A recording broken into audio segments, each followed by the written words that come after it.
राजस्थान के नए प्रदेशाध्यक्ष मदन राठौड़ के बारे में आज का वीडियो है। और ये वीडियो मदन राठौड़ की जो अहंकार है उसके बारे में वो किस तरह से बोले हैं। हालांकि ऐसा नहीं होना चाहिए, लेकिन जो बोले हैं उसके बारे में वीडियो है, तो आप पूरे वीडियो को देखिए, वीडियो को लाइक, सब्सक्राइब और शेयर कीजिए। बीजेपी के नए प्रदेशाध्यक्ष मदन राठौड़ के लिए विधायक रविंद्र सिंह भाटी पर आरोप। उन्होंने बोला कि हमारा नुकसान किया है और समाज को तोड़ने का काम किया है। 2023 के चुनाव में मदन राठौड़ टिकट की मांग कर रहे थे, लेकिन उन्हें टिकट नहीं दिया गया और इससे नाराज होकर निर्दलीय नामांकन कराया था। बाद में पार्टी को समझाइश कि मैं नामांकन वापस ले लिया था। वो अंधेड़ नेता हुए, नए युवा नेता की महत्वाकांक्षा पर प्रश्न उठ रहा है। गजब है, थे दो नए नवेले प्रदेशाध्यक्ष बने तो ज्यादा ही फॉर्म में है, और ये खुद शायद भूल गए हैं कि 2023 विधानसभा टिकट ले नहीं पाए और बीजेपी ने नहीं दिया तो बगावत पे उतर आए और निर्दलीय नामांकन दाखिल किया था। पार्टी ने लिलीपॉप पकड़ा और लालच दे बैठा दिया और पार्टी ने आपको 2 बार एमएलए बनाया। उसके बाद भी निर्दलीय नामांकन भरते शर्म नहीं आई।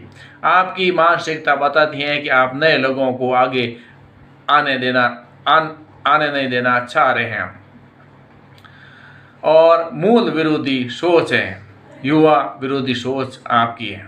एक बात याद रखिए, रविंद्र भाटी को आप सरकार के बजट और योजनाओं से दूर रख सकते हैं, लेकिन जनता से दूर नहीं रख सकते हैं। वो लोगों के दिलों में है, और ख़ास करके मदन राठौड़ की रविंद्र सिंह भाटी पर ही पूरी की पूरी जो गुस्सा है, वो अहंकार है, उन्हीं पर ही ज़्यादा आ रहा है, ऐसा बता रहे हैं।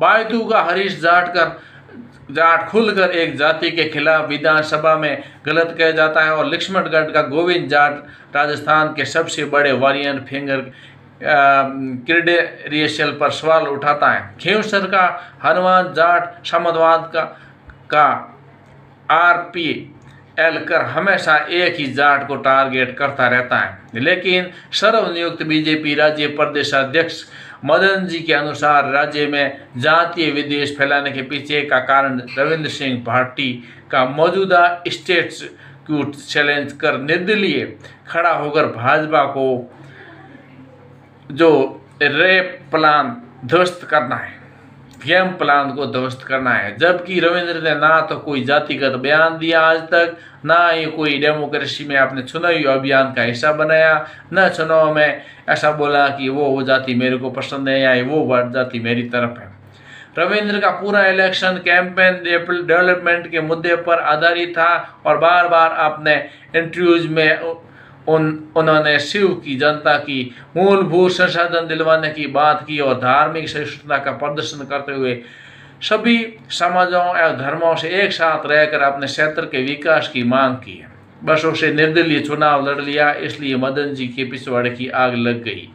गौरतलब है कि मदन राठौड़ राजपूत बाहुल्य क्षेत्र सुमेशपुर से आता है, लेकिन फिर भी जिस ब्रेजेन तरीके से मोदी जी के इस भाई ने सिर्फ क्षत्रियों को राजस्थान में व्याप्त जातिवाद का जिम्मेदार ठहराया है, यह न सिर्फ धोखा देने वाला है बल्कि हमारे कलेक्टिव राजनीतिक भविष्य के हिसाब से जो है वो विस्फोटकारी है। एक चीज़ और नोटिस करने लायक है कि लोकतंत्र और संवैधानिक मूल्यों की पैरवी करने वाली पार्टी के प्रदेश अध्यक्ष खुलकर ये ऐलान कर रहे हैं क्योंकि रविंद्र भाटी ने बीजेपी के खिलाफ बगावत की है, इसलिए अब वो शिव क्षेत्र के विकास को ही भूल जाएं। यानी अगर आप सत्ता में मौजूद दल की विचारधारा में इत्तेफाक रखते हैं तो आपके विधानसभा क्षेत्र के लोगों को बिना कोई विकास के ही यानी कि परिग्रह घोषित कर दिया जाएगा और तानाशाही तरीके से आपको अपने बेसिक अधिकारों से वंचित कर दिया जाएगा। यह सीधे सीधे संविधान पर हमला है। मदन राठौड़ के इस बयान से साफ है कि उनकी पार्टी एक डिस्ट्रीब्यूशनशिप है जिसकी नज़र में फ्रेंडमेंट और constitution rights of social liberty का कोई महत्व नहीं है। इसमें खुलेपन से दादागिरी तो चीन में भी नहीं चलती है, लेकिन देख लीजिए जो आदमी अपने दम पर पार्षद बनने की औकात नहीं रखता, जिसका करियर बिना राजपूत समर्थन के संभव ही नहीं था, और वही आज पावर में आते ही राजपूतों के खिलाफ जहर उगल रहा है, और इसे कोई इस तरह समझे या कोई इसमें कोई बड़ी दूसरी कुछ चीज़ देखें, लेकिन ये जो जहर उगल रहा है वो देश के लिए, राज्य के लिए अच्छा नहीं है। ऐसा किसी को भी पावर में आकर के इस प्रकार के जहर उगलने, किसी को जाति में बांटने और किसी जाति विशेष पर टिप्पणी करना ठीक नहीं है।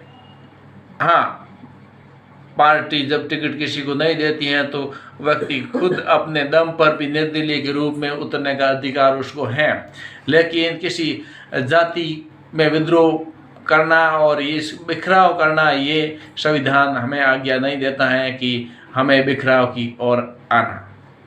विकास को हम पसंद करते हैं और विकास की तरफ हम जाना चाहिए, और विकास के लिए हम मिलजुल करके, चाहे दूसरी पार्टी का हो, तीसरी पार्टी का, कोई भी पार्टी को विकास का कोई भी बात करे तो उसके साथ में सम्मिलित होकर के हमें विकास के मुद्दे पर देश और राज्य को आगे बढ़ाना है। आप मेरे वीडियो को लाइक कीजिए, सब्सक्राइब कीजिए और शेयर कीजिए। आज के लिए बस इतना ही। बहुत बहुत धन्यवाद। जय हिंद।